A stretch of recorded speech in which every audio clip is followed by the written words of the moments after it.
দোজখের সর্বমোট কয়টি দরজা রয়েছে? দোজখের 7টি দরজা রয়েছে।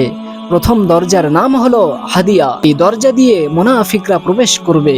মুনাফিক হলো তারা যারা দেখতে মুসলিম হলেও ভেতরে কুফরিতে ভরা। দ্বিতীয় দরজার নাম হচ্ছে জাহিব, অর্থাৎ এই দরজা দিয়ে মুশরিক লোকেরা প্রবেশ করবে।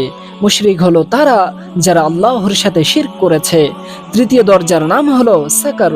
এই দরজা দিয়ে ওই মানুষগুলো প্রবেশ করবে যারা আকাশের দিকে তাকিয়ে বিশেষ কোনো আলোর পূজা করে। চতুর্থ দরজার নাম হলো লাজা। এই দরজা দিয়ে শয়তান এবং তার অনুসারীরা প্রবেশ করবে। পঞ্চম দরজা হলো সুতামা। এই দরজা দিয়ে ইহুদিরা প্রবেশ করবে। আর ষষ্ঠ দরজার নাম হলো সাইব। এই দরজা দিয়ে ঈসা আলাইহিস সালাতু ওয়াসসালামকে যারা আল্লাহর পুত্র বলে মনে করেছিল তারা প্রবেশ করবে। সপ্তম দরজার নাম হলো জাহান্নাম, যে দরজা দিয়ে আমাদের আখিরে নবী গুনাহগার উম্মতেরা প্রবেশ করবে।